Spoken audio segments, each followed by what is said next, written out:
Welcome everyone to the 5th episode of Blake's Astrology Corner. I am your host, Blake Kelly. I am a professional consulting queer astrologer offering fun, interesting, deep, and practical insights into your life based on the map of the sky. I have previously done collaborations on every video that I've done, and I've sort of wanted to do something a little bit different with this, and I wanted to do almost a little bit like an astro journal of how I'm experiencing the planets and how I'm experiencing the transits and how that might reflect something that's happening in your life. This week is the week after the solar eclipse in Libra. And tomorrow we actually have the Sun and Mercury making a conjunction to the South Node in Libra. The day after the Sun and Mercury make a cazimi, meaning they are coming together in the sky, and typically it's a big day of insights and understanding in the sign that is in your chart. So look for the house that Libra rules in your chart. And then this weekend we have a Sun and Mercury square Pluto. That's a little intense. It's nothing new, especially because we had Mars square Pluto not last weekend, but the weekend before. So this is definitely not going to be like anything really big, but at the same time, it is going to be the same themes. It could feel like, this week we tried to move on from it and then we keep revisiting it. The Pluto station direct in Capricorn, and it's at its final degrees, and we're having the last transits of Pluto in Capricorn basically now, and it dips into Aquarius, back into Capricorn, and then finally moves into Aquarius in December 2024 or November 2024. So, we're really getting the last storyline of this Pluto in Capricorn. That storyline has been playing out since like 2007, 2008. So, of course, look to the types of ways that you have transformed in your life, the things that you have had to deal with, some pretty deep issues, some pretty deep struggles, or things that you feel that have been things that you just like can't turn away from, and look for the house that Capricorn rules in your chart for a little bit more information on that. Luckily on Saturday we have a Venus in Virgo trine Jupiter in Taurus, and that could offer us a little bit of support as we're dealing with the issues of the Sun square Pluto. And then late Saturday evening, Mercury moves into Scorpio and then immediately makes a trine to Saturn in Pisces. And so the communication that we might be feeling a little nitty-gritty on Friday and Saturday could alleviate a little bit more as we move into Sunday. I have been talking to a lot of friends about this solar eclipse, and especially for Libra placements or people that are having their nodal return, meaning their South Node in Libra, their North Node in Aries, it's definitely been a time of reflection around what ways they've moved through the world, who they've decided to partner with and why, and how they, make their way in the world and why. I talked a little bit about this on my friend Jeff Hinshaw's podcast, Cosmic Cousins, as a Libra Rising. We're also in eclipse season, and we have an upcoming lunar eclipse in Taurus. The full moon will be in Taurus, although the North Node is in Aries, so it's sort of like a partial eclipse, and it's finishing off the eclipses that we've been having in Scorpio and Taurus over the last year and a half. The Sun and Mercury square Pluto while making a cazimi is sort of a amping up of thinking that you get something, and then Pluto is kind of there to be like, okay, but what is it that you really want? Why are you making these choices? And what sort of changes have to be made for you to really move forward? And I think that, for me, I'm a Libra rising. It's my first and fourth house. So like, how am I choosing to act or be seen in a certain way compared to how I spend time at home, or what I'm doing with my family home foundations? And what is the tension between those two? Of course, if you are a different rising sign, look for the Libra and Capricorn parts of your chart. But I think in this eclipse time, Libra is really interested in finding balance and finding equilibrium and finding like the refinement of what is equal. And when something is out of alignment, it can feel distressing to Libra placements. It can almost feel as if like their internal, or how they're feeling internally, is not is feeling off because something external isn't. And I think a lot of times there's a lot of talk about finding your inner peace or your inner equilibrium, regardless to the circumstances outside of you. And I think that Libra sometimes offers a little bit of a counterbalance to that situation. I think we can't ignore the ways in which our environment, or the ways in which our relationships, or the ways in which our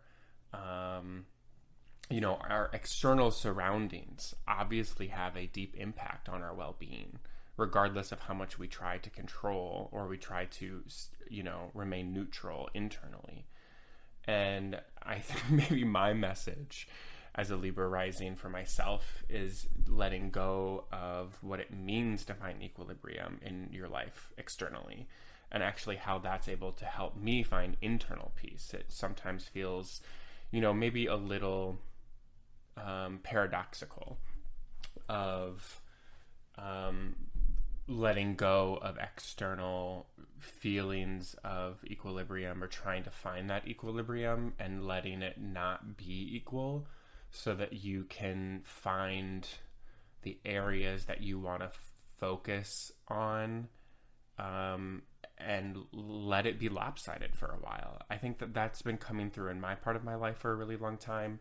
I've been struggling to balance so many different aspects of my life, and it feels like I've been like running around with, like the expression is like running around with a chicken, and just kind of like aimlessly going. And it's caused me, I think, more distress than just being like, no, I have to kind of decide, or I have to focus all my energy on the things that I really need to, and not on everything else. And even though that can feel that a little distressing, like for instance, I used to go to yoga a lot, and I'm finding myself not going to yoga as much because I'm dealing with a shoulder injury, and it's preventing me from going to yoga, because I can't do downward dog without really like potentially re-injuring it. And it's caused me to have to reevaluate like what other type of exercises I can potentially do, but at the same time just needing to rest and prioritizing that rest, and knowing that I can have it and I deserve it. And also deciding for myself, as I'm orienting myself towards work, am I going to wholeheartely put my efforts and my life into becoming a full-time astrologer and, putting out offerings and wanting to consult with people? Or am I going to try to find fulfilling work in advocacy and activism, which I also have this really strong sense of passion for? And do I have to choose between the two? And sometimes, I've always hated this quote of like, sometimes not making a decision is still a decision. And for the longest time, I would ride or die that decision. I'd be like, I don't care, I won't make a decision. I've always kind of felt almost in my power with not making that decision, because I feel too much pressure, right? And the more I allow myself to not do, I actually feel more empowered to act from a place of what I want to be doing. I think that's maybe more of the North Node in Aries, the like take action based on motivation and passion rather than obligations, responsibilities, what you think you should be doing. As we are in eclipse season, the energy can feel really intense. It can feel really like one day you're fine, one day you're not. It can feel like there's just like this heavy processing of things happening that feel out of your control. And I think as a society, even in the wellness industry, or even when we talk about meditation or when we talk about therapy or whatever, at least even for me, there's always been this obsession that like therapy or meditation is going to help me feel more in control, when really it's sort of like accepting that we're out of control. And how can we actually feel better about the fact of that there is no control, really? It's only like our own perceptions of control, and allowing that to help us, move through the world and not push ourselves to be so adamant about the action that we're taking. Again, if you have a lot of Libra placements, this could be like a sort of harder truth that you're coming to deal with. Or if you just have Libra placements in general, I think there might just be like a reckoning or a realization about things that are happening in your life and how you're trying to move about making changes, or even just reevaluating what the situation is and trying to figure out what could be the next step. Both of these eclipses, the solar eclipse in Libra and the full moon in Taurus that's coming up, which is the lunar eclipse, is going to be ruled by Venus in Virgo. And, Venus in Virgo wants a plan. Venus in Virgo is about, making sure that there is a schedule, or there is time commitment to something. And Virgo also sort of likes to do it themselves in some ways as well, but they also want other people to be a part of that in some way, or at least show appreciation for the ways that they build the schedule, or that they align the daily tasks of life that make things run more smoothly, even if it isn't always the most exhilarating thing to do. It's like, setting up automatic payments so that that the bills are going to be paid on time and not having to worry about that. Or it's, allowing yourself to be in nature, allowing yourself to be on your own. I also associate Virgo with the Hermit card in tarot, and it's sort of like allowing yourself to be your own guide with the light that you have, but knowing that you don't get to see the full picture because it's dark outside, and knowing that you're kind of figuring it out on your own.